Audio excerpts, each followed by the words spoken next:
Hi, everyone. Thank you for all the organizers of this event. I'm very happy to be here. I usually don't present in English, so bear with me. Okay.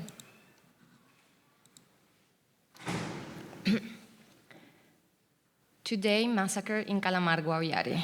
Today, massacre in El Tambo, Cauca. Today, massacre in Samaniego, Nariño. Today, massacre in Betania, Antioquia. In the last 2 decades, Colombia has gone through a prominent surge in killings of social leaders, activists, human rights defenders, and former Revolutionary Armed Forces of Colombia combatants, FARC, mostly in the hands of unidentified or anonymous armed groups, dissident groups or former guerrilla and paramilitary members, and the army. The situation escalated in 2020 as a consequence of the health crisis of COVID-19. The first quarantines were declared on March 6, 2020, and from April onwards, the numbers started rising as the attention of the government, the media, and the general public shifted towards the pandemic. Massacres of civilians made the headlines and stunned readers over their breakfast coffee. Over time, the killings became part of the routine. The constant appearance of escalating figures in the media, accompanied by a repetitive headline, gave the emergency an incommensurable and uncontrollable dimension. I would like to discuss the work of 3 artists who, during the first year of the pandemic, employed techniques where the repetition of linguistic templates emphasized the anesthetizing and trivializing effect of the media and sought to carve out alternative temporalities. By framing the work of Ana Maria Montenegro, Oscar Muñoz, and José Ruiz Díaz in the reflections of media scholar Sarah Sharma, I expect to illustrate Sharma's claim that the question of the public takes place not only in the spatial realm, but also in the temporal one.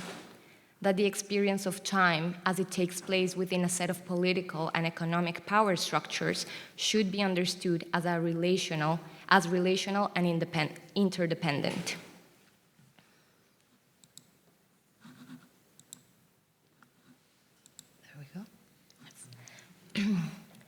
On July 5, 2020, as the pandemic kept most of the population isolated in their own houses, the windows of the 3rd floor of a well-preserved historic building in Bogotá started gleaming.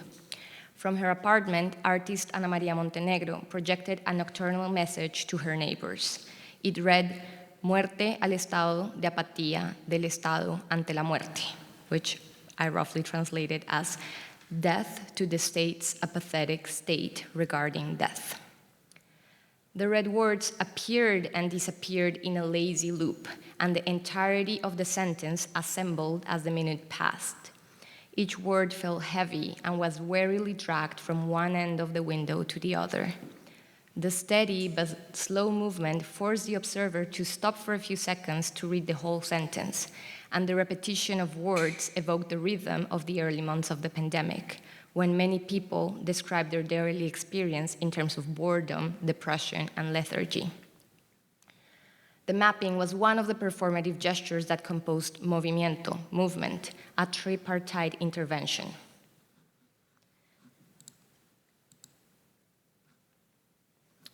Montenegro's first attempt to materialize this message had taken place in 2018 in the shape of a proposal for an intervention of what at the time was Bogotá's tallest building, the Colpatria Tower. The intervention never took place, but the work kept existing as a digital image. Rising in the center of the city like a luminous monolith, the tower emanated the ominous message.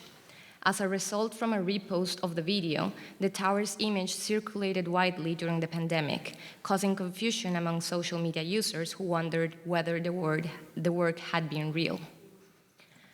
Montenegro had borne witness of all the promises from past governments, especially after the peace agreement being signed in 2016, and failing at preventing the killings of members of vulnerable communities.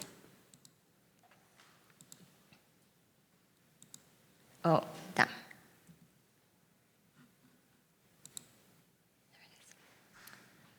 Promesas, Promises, is an ongoing project that Montenegro started in 2017 that reveals the tendencies and patterns of the pledges made by Colombian presidents in their speeches of inauguration, taking place every 4 years on August 7. In a digital platform, the user encounters a randomly selected fragment from an inaugural speech by a newly elected president and jumps from one speech to another through key concepts that appear and reappear throughout the decades. In Montenegro's words, quote, commitments such as the overcoming of poverty or the end of the conflict seem to be repeated in each inaugural act, tracing two asynchronous temporalities. On one hand, the advance of the historical time in which each presidential administration takes place, and on the other, the anachronistic space in which the social pact remains unchanged, as does the commitment to transform the country, always in a state of promise, end of quote. Today's promises are always already outdated, and the envisioning of the collective future remains ungraspable. The asynchronous temporalities that Promesas contains mirror what media scholar Sarah Sharma has defined as temporal power relations. When discussing temporality, meaning the power relations as they play out in time, Sharma acknowledges that people perceive and engage with time in diverse ways based on their personal, social, and cultural contexts, and she stresses the role they play in the capitalist economy. This is an idea to be found as well in Miguel López's text on artist Teresa Burga's work, which he refers to as chronodissident, which is the concept that gathers us here today. While López emphasizes gender as a marker of differential time experience, he mentions too class, which brings us back to Sharma's point on inequality, both economic and temporal. While political leaders pledge to transform the country, the reality on the ground remains stagnant, perpetuating a cycle of unfulfilled promises. The project Promesas effectively captures the tension between shared and intertwined temporalities, where I would go with what Montenegro refers to as the historical time, in this case marked by a succession of presidential terms, and the experience of lived time by citizens and communities who are differentially exposed to the internal warfare, and the anachronistic space of promise, where commitments to change remain unfulfilled. The word contingencia, in English contingency, was used by the government and the media to refer to the pandemic, a health contingency, as in an interruption of normality. However, the actual meaning of the word refers to something that might or might not happen in the future, a definition that underscores the uncertainty inherent in promises and representations of the present moment. The promise of the social pact under the contingency reveals itself as inherently volatile. So returning to Movimiento, the work was designed as a threefolded gesture. In Movimiento Uno, red smoke flares acted as an overture of the entire action. The smoke resembled a warning signal and was reminiscent of the fumaças antifascistas taking place in Brazil at the time. Movimiento Dos, is what I already presented. Every night between July 5 and July 25, the red letters circle through the apartment's windows. And Movimiento Tres, a concert took place in the building's rooftop, resembling a zafra, which is a traditional genre from the region of Los Llanos Orientales, where an unaccompanied voice produces a lament meant to be heard throughout the flatlands.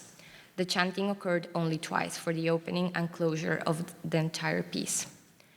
So in the projection, the written words were reiterated, not only spatially, reappearing along the window, but temporally, in the duration of the entire intervention.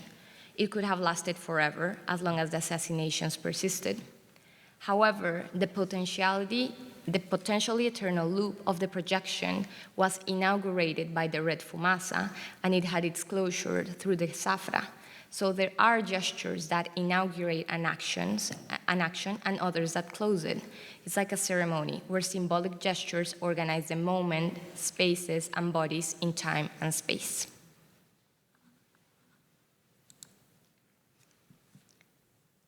So in Cali, late one night, another set of shiny letters glowed, forming fragmented syllables.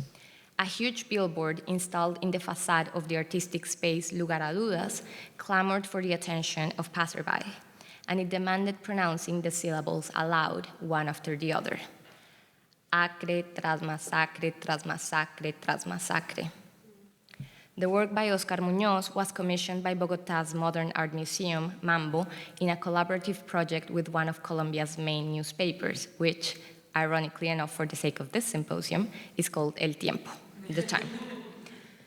The image of the billboard was reproduced on the front page of the newspapers that were distributed in the morning of October 25, 2020. Muñoz's billboard pointed to the trivialization of language through its repetition in the media. The billboard occupying the main cover of a newspaper acted as a meta-discourse on media, its headlines, commonplaces, and the inability of language to contain whole truths. In between syllables, individual stories remained hidden, narratives were kept in the dark. The words that shone in the night appeared, to borrow from Hannah Arendt, and manifested themselves visually and audibly. Through the interstices of language and light, the names of the most precarious appeared publicly. This space between syllables embodies what Ileana Diegues has referred to as a public gap that is made evident through the performatic gesture, which similarly Jacques Rancière describes as the interval gaps through which utopian dreams of another world filter. And in fact, accompanying the work, the object label contained the name of the social leaders assassinated that year. At the time, President Iván Duque employed the vague term collective homicides instead of massacre as a strategy to alleviate the gravity of the situation, an exercise of rhetoric. Muñoz's luminous gesture then insisted on the importance of reiterating the word massacre, of incorporating it into daily vocabulary to counteract the official discourse of effacement. The fact that both Muñoz and Montenegro employed nocturnal projections brings us back to Sharma's reflections.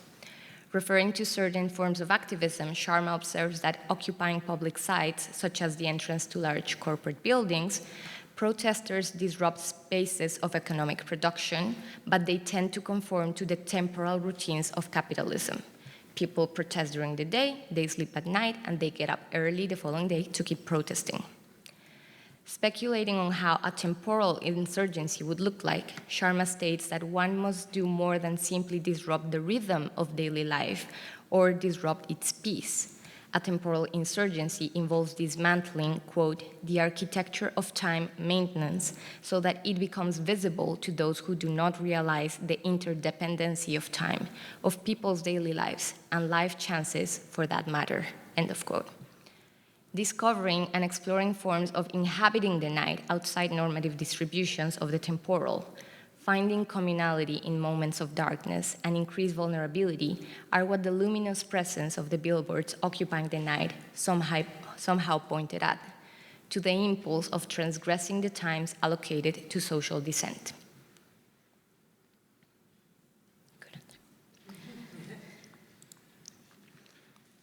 So, artist José Ruiz Díaz's project, Impresiones sobre Actualidad, had been inaugurated in the gallery space El Dorado in Bogotá in early March, a few weeks before the arrival of COVID to Colombia. The project had been initially thought of as an interactive piece where the artist would engage with the gallery's audience by asking them to provide a phrase to be printed next to the word hoy, today. The work had surged from Ruiz's interest in the use of the word today as more than a temporal marker signifying the present moment within the flow of time, but as an anachronic formula tied to the notion of actualidad, or the present time, presentness.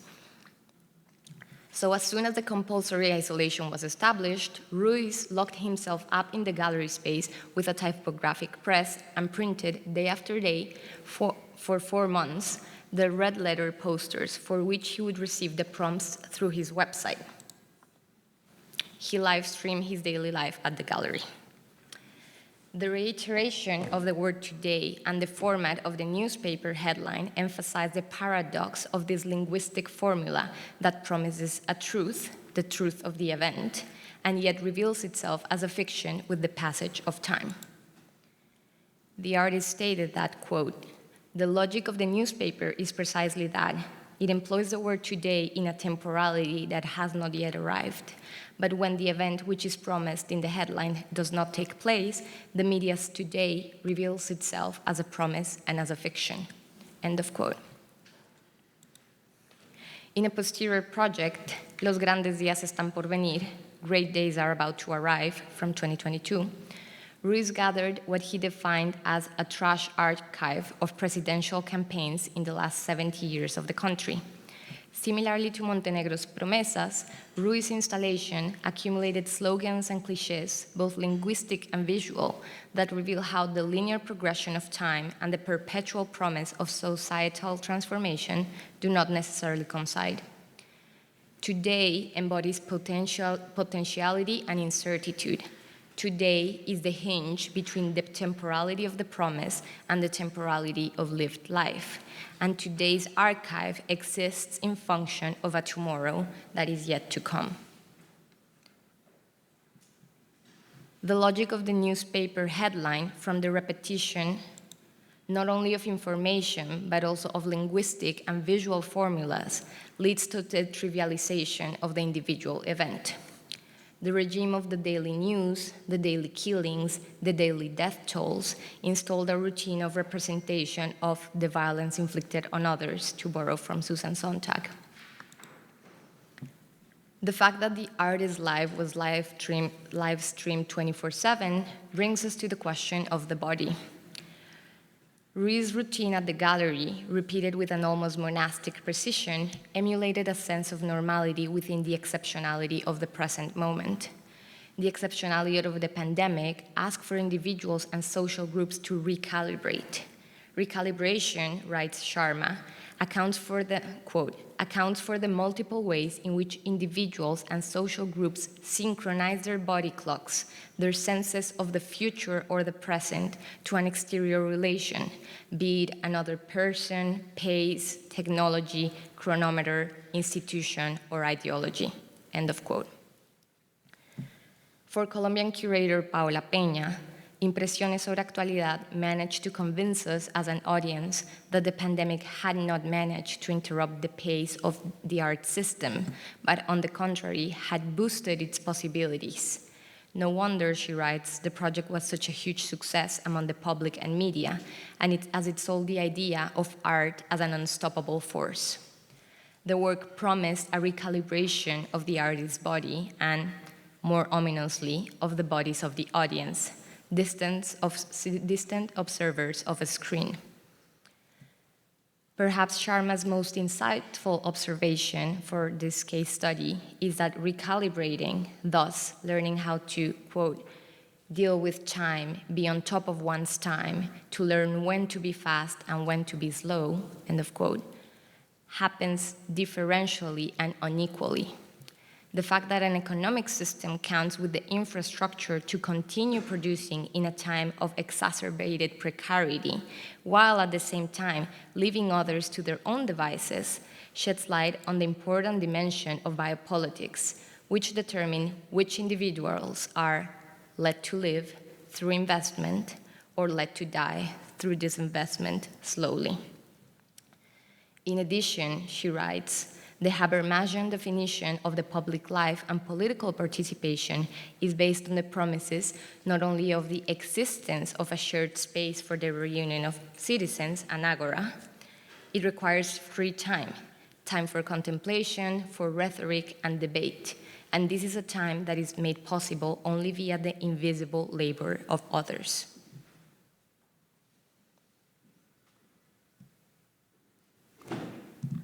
So what the pandemic revealed, and the works of Montenegro, Muñoz, and Ruiz stressed with the use of loop and repetition, is that time is experienced differentially and inequitably, and that the trivialization of violence in the media should be contested through the manipulation of media's own language. In context of crisis, of contingencias, the gap between the lived time of citizens and the anachronic time of the social pact renders itself even more evident, and the present time, today, hoy, acts as a hinge between both, as a hoy is not the present time, but a promise for a better tomorrow. Thank you.